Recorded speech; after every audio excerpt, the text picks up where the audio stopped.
Саламатсыңарбы урматтуу окуучулар, кутман таңыңар менен. Анда эмесе бүгүнкү тарбиялык саатыбыздын темасы кылмыш деген эмне? Сабагыбыздын максаты окуучулар кылмыштуулук, адепсиздик боюнча түшүнүк алышат. Кылмыштуулук жана адепсиздик акыры жакшылык алып келбес деген билишет. Окуучулар бирин-бирин уга билишет, ар дайым адептүү болууга аракет кылышат. Бүгүн биздин коомдун алдында турган эң актуалдуу кыйынчылыктардын бири өспүрүмдөр арасындагы кылмыштуулук болуп саналат. Анда силер менен бүгүнкү сабагыбызда адепсиздик жана кылмыштуулук жөнүндө аңгемелешебиз. Сабакты төмөндөгү ыр-саптар менен баштагым келди. Адептүү бол салам айтып дайыма, улуу кичүү кары жашы барына. Эстүү экен кимдин уулу кызы деп, эй болосуң өзүң дагы алкышка.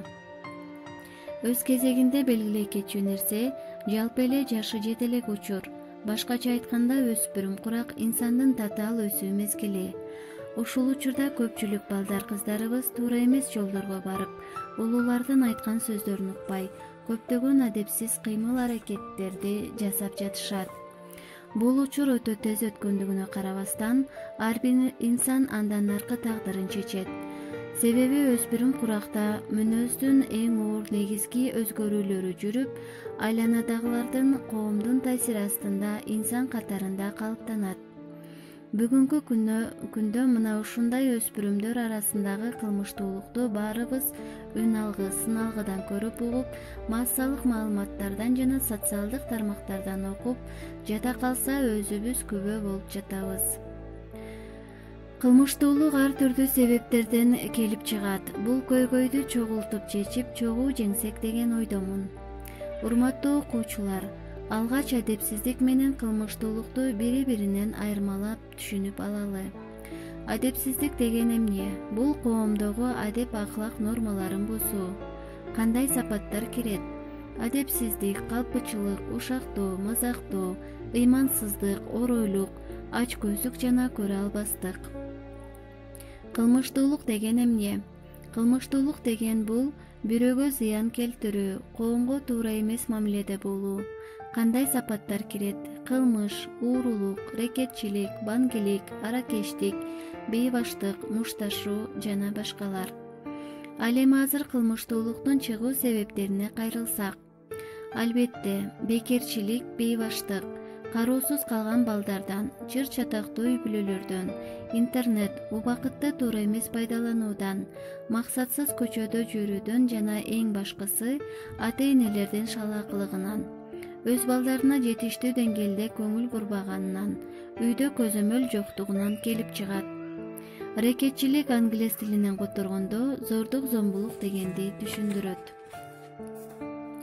Жакшы болгон баланын атасы жаман болсо да төрдө отуруп сый табат. Жаман болгон баланын атасы жакшы болсо да төө үстүнөн ит кабат. Өсөрүбүз да өчөрүбүз да тарбиядан. Майда кылмышты жазаласаң, чоң кылмышты алдын аласың.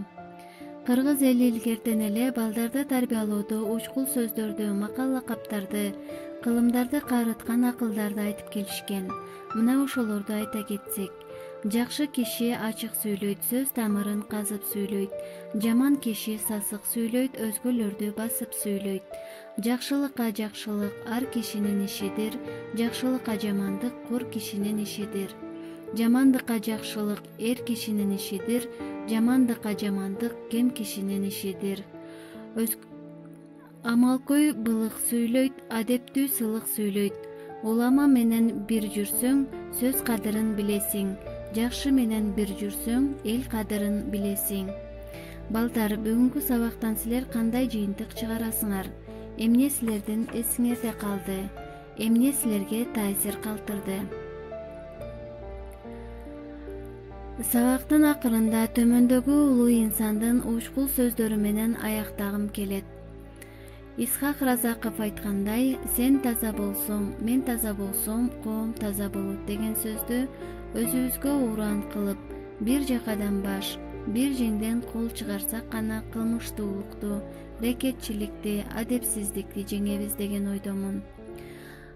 Ар бирибиз кылмыштуулуктун акыры жаза менен бүтөөрүн унутпасак жакшы болоор эле. Анда эмесе балдар, бүгүнкү тарбиялык саатыбыз ушуну менен аяктады. Силерге үйгө тапшырма кылмыштуулукту кантип алдын алуу керек деген темада дил баян жазып келесиңер. Кийинки сабакта жолугушканча сак саламатта калыңыздар.